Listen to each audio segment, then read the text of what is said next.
There's a question every man will face from a woman, and most men answer it wrong.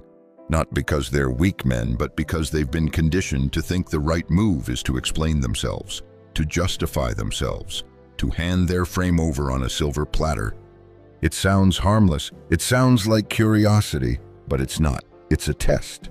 And the man who bites, the man who tries to explain himself like a schoolboy caught doing something wrong, will never be looked at the same again. She may still smile, she may still sleep with you, but in her mind, something breaks. The pedestal you once stood on begins to crumble. And here's the brutal truth: once you've broken that spell, once you've let her see you scramble to justify your worth, you can never fully get it back. So what's the question? It comes in many forms, but the essence is always the same. Why are you with me? Or what do you even see in me? Or the classic, why not someone else? Sounds innocent, right? But it's not. Because the second you answer, you step into her frame. And in that moment, she stops following your lead. Here's what you need to understand. Women don't always test men with drama, with fights, or with silence. Sometimes the test comes disguised as sweetness, as curiosity, as a soft little question that feels like a moment of vulnerability. But deep down, it's a probe, a way to see if you'll collapse into words, into validation, into proving yourself. Because women aren't drawn to explanations. They're drawn to presence. They're drawn to the man who doesn't scramble to justify himself. They're drawn to the man who is so secure in who he is, he doesn't need to explain. That's why in this video, I'm going to break down 7 forbidden questions women ask and why you should never answer them directly. Instead, I'll show you how to stand firm, how to flip the frame, and how to keep her respect burning hotter than her desire. Each lesson will be a hard truth, backed by psychology, sharpened with Stoic wisdom and lit up with real-world examples of men like Tom, like James, like Daniel, who either failed these tests or passed them with unshakable composure. By the end, you'll see why Marcus Aurelius was right when he said, "You have power over your mind, not outside events. Realize this, and you will find strength." Because the real battle isn't about her question, it's about your frame. And the man who refuses to defend himself is the man she can't forget. Lesson 1. Never answer "What are we?" with weakness. There's a moment every man will face, especially with a younger woman. She looks at you, maybe after weeks of dating, maybe after one intense night together, and she asks, "So, what are we?" On the surface, it sounds like a sweet question. It sounds like she's opening up, letting you define the relationship. But beneath it, this is one of the most dangerous traps a man can fall into. Because the second you rush to answer it, the second you panic and start explaining, "Well, I really like you. I think we're heading somewhere. Maybe we're this, maybe we're that," you've already lost. Why? Because women don't ask this question to hear your words. They ask it to feel your frame. They want to see if you're certain, if you're grounded, if you stand like a man who doesn't need permission to lead, and the man who scrambles to define things, who over-explains, who tries to lock it down too early, reveals exactly what she fears most: insecurity. Let me give you a real example. Tom, 48, started seeing a younger woman who was absolutely hooked in the beginning. She admired his presence, his confidence, the way he didn't bend. But 2 months in, she asked the fatal question, "What are we?" Tom, not wanting to lose her, poured his heart out. He started telling her how he saw a future, how she was special, how he wasn't interested in anyone else. He thought this would secure her, but the opposite happened. She pulled back. Her attraction cooled. Why? Because his answer wasn't masculine leadership, it was a plea for reassurance. Now compare that with Adrian, 52, who got the same question. Instead of scrambling, he leaned back, looked her in the eye, and said calmly, "We are what I decide we are, and right now, I'm enjoying this." Then he changed the subject. "What happened?" She laughed. She leaned in, and she started chasing him even harder because she felt the difference. One man explained, the other man embodied. This is where Stoic philosophy comes in.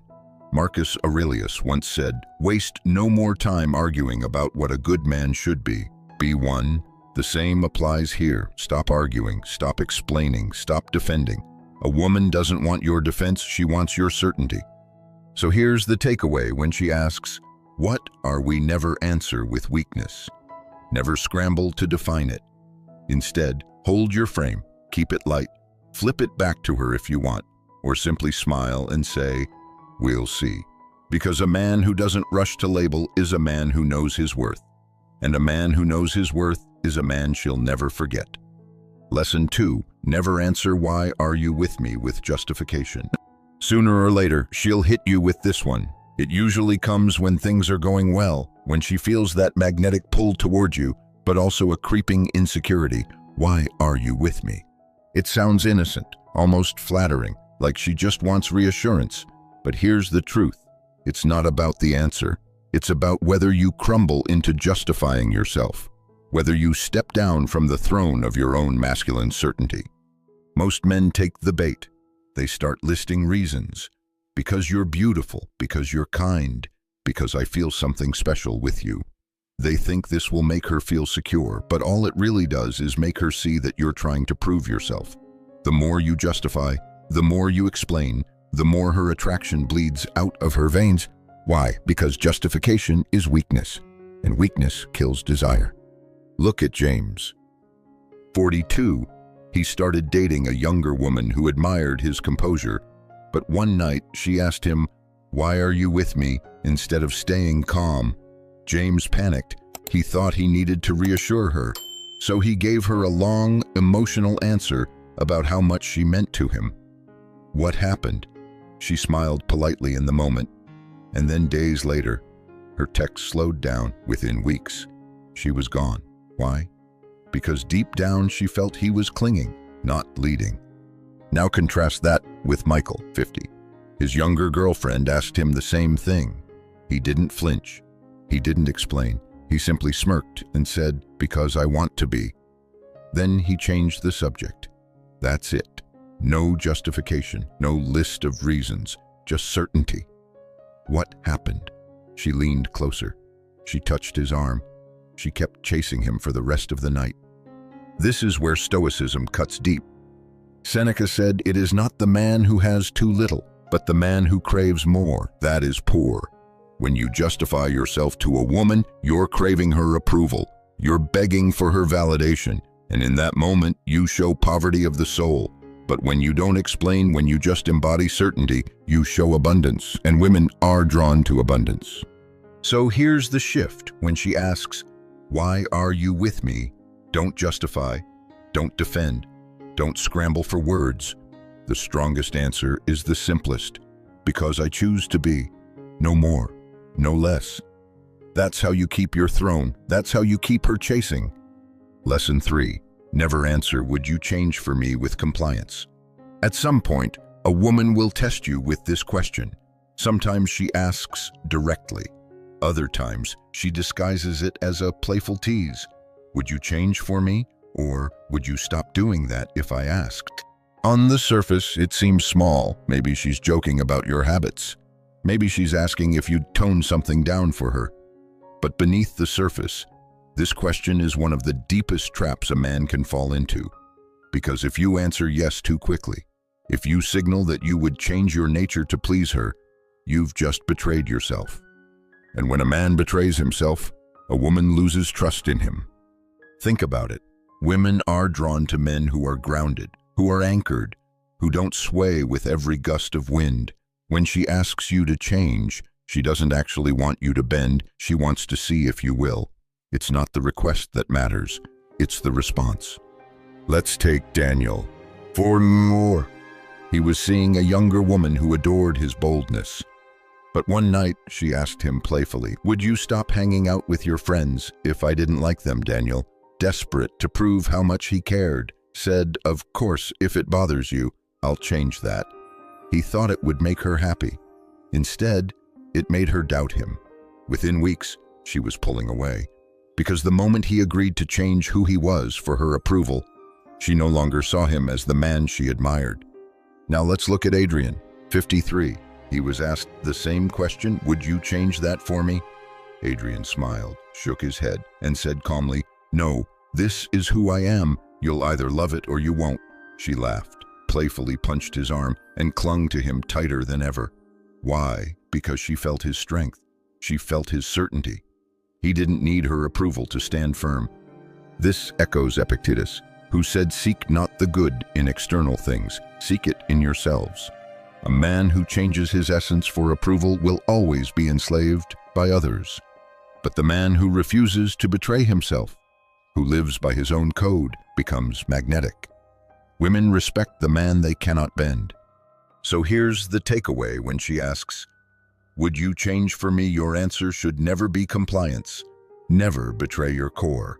A man who sells himself out for validation loses everything. A man who refuses to bend earns both respect and desire. Lesson 4. Never answer "How much do you make?" with full disclosure.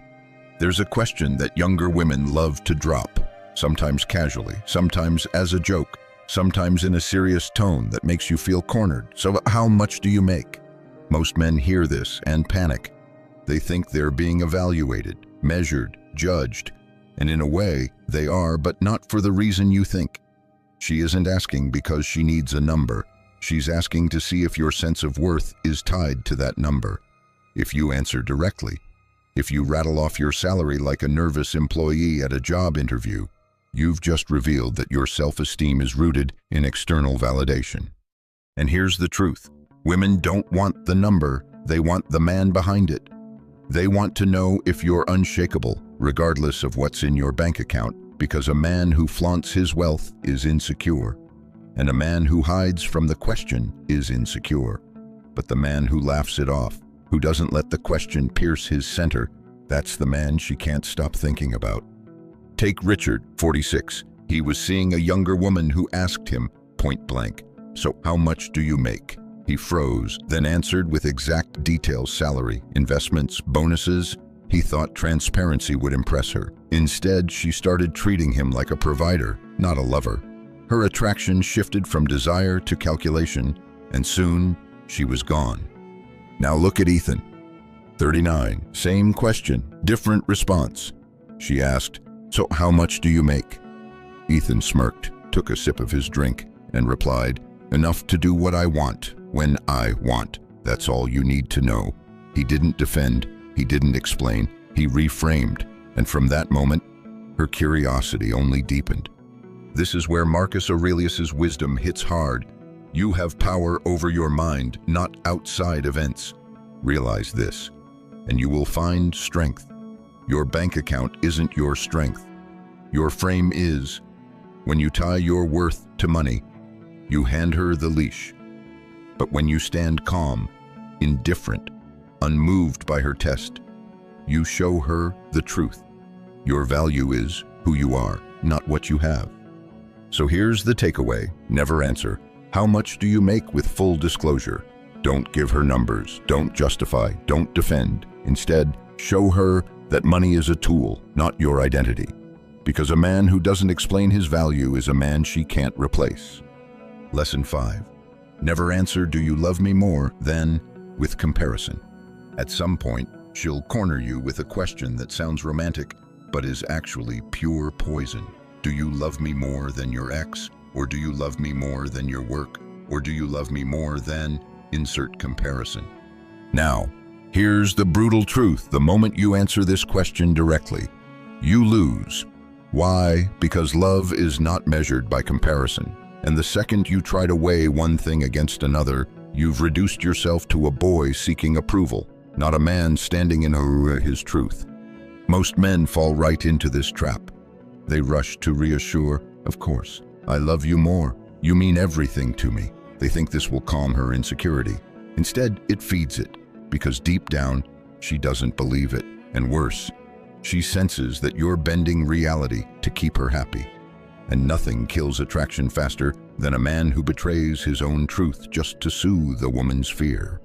Let's take Tom, 45. His girlfriend asked him one night, "Do you love me more than your ex-wife?" He panicked and blurted out, "Of course I do. You're the best thing that's ever happened to me." She smiled, but something shifted. She knew he was saying what she wanted to hear, not what was real. Weeks later, That insecurity grew like a cancer. Their connection fell apart. Now contrast that with Michael. 51. His younger woman asked, "Do you love me more than your work?" Michael didn't flinch. He looked at her calmly and said, "My work is my mission. My love for you is my choice. They're not the same, and I won't compare them." She didn't pout. She leaned closer, kissed him, and whispered, "That's why I love you." Why? Because she felt his frame. She felt his refusal to play her game. Seneca once said, "If the man knows not to which port he sails, no wind is favorable." When you let her push you into comparisons, you lose direction. But when you refuse to measure love like a child keeping score, you show her that your life has order, that your compass points true. So here's the shift. When she asks, "Do you love me more?" then never answer with comparison. Don't play her game. State your truth with certainty. Love isn't a contest, it's a choice. And a man who knows that never loses his power. Lesson 6. Never answer, "Would you still want me if?" with reassurance. This one usually comes late at night when she's lying in your arms or in the middle of a playful conversation.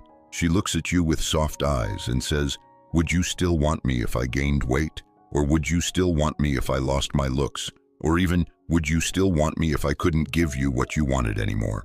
Now listen carefully, because this is the most dangerous trap of them all. It sounds vulnerable, even sweet, but if you rush to reassure her, if you say, "Of course, baby, I'll love you no matter what," you've failed the test. Why? Because women don't actually want unconditional love the way they think they do. They want the love of a man who holds standards. They want the security of a man who doesn't crumble into empty promises, but who stands in reality. Think about it. If you tell her, "I'll love you no matter what you've really said is, "You don't have to grow. You don't have to try. You don't have to inspire me."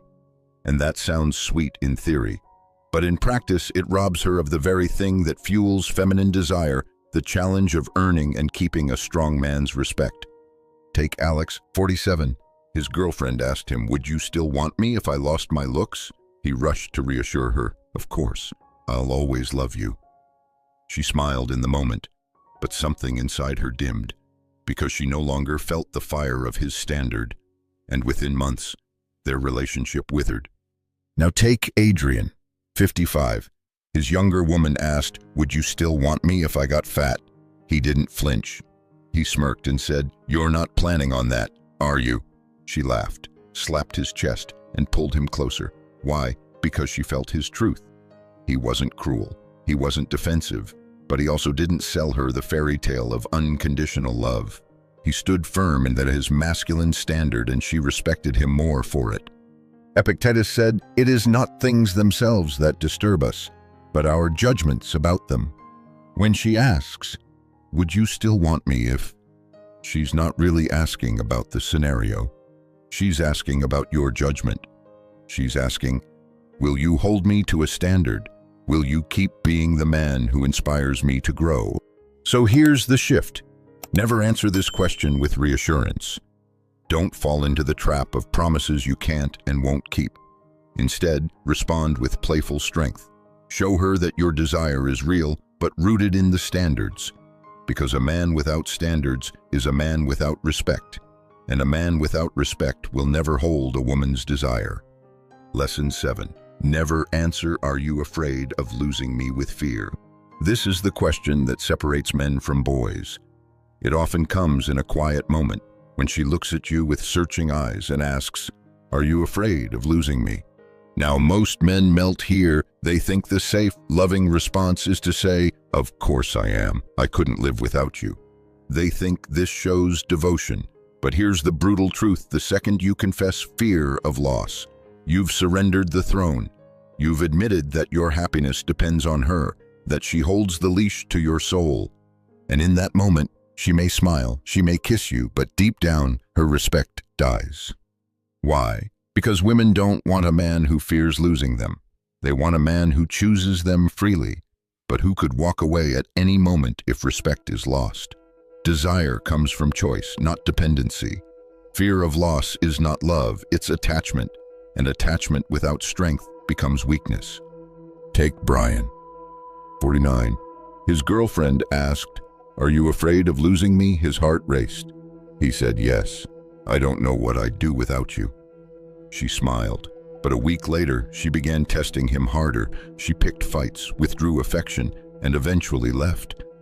Why? Because deep down, she realized he had placed his soul in her hands, and she could no longer trust his strength. Now take Daniel, 52. His younger woman asked the same question. Daniel leaned back, locked eyes with her, and said calmly, "No, I don't live in fear of loss. I enjoy what we have while it lasts." She stared at him in silence, then kissed him deeply. Why? Because she felt his truth. He wasn't cold. He wasn't dismissive. He was free, and nothing is more magnetic than a man who cannot be enslaved by fear. Marcus Aurelius once said, "It is not death that a man should fear, but never beginning to live." The same applies here. Don't fear losing her. Fear losing yourself. Because when you fear loss, you never truly live. You never truly lead. You never truly stand in your masculine essence. So here's the final shift when she asks, "Are you afraid of losing me?" Never answer with fear. Show her that you live from choice, not from chains, because the man who doesn't fear loss is the man who can never be controlled. Here's what you must remember, brother. Every forbidden question a woman asks is not about the words, it's about the frame. She doesn't want your explanations, your defenses, your justifications. She wants your presence. She wants to feel your center. She wants to know that you are a man who does not bend, who does not scramble, who does not break. The weak man defends himself. The strong man doesn't need to. The weak man explains. The strong man simply is. Marcus Aurelius wrote, "The happiness of your life depends upon the quality of your thoughts." And the truth is this, the quality of your relationships depends on the quality of your frame. If you defend it, if you protect it, if you live by it, she will respect you, she will desire you, and she will never forget you. So never answer these questions the way average men do. Refuse the bait. Stand tall. Lead with presence. Because a man who cannot be shaken by words is a man who commands both respect and love. Now it's your turn. The next time a woman throws one of these questions at you, don't answer it. Don't scramble. Don't justify. Stand firm. Smile. Flip the frame. Keep your throne. And if you're ready to live like that, to stop defending yourself, to stop bending, to stop bleeding out your power, then I want you to drop this phrase in the comments right now. I protect my frame.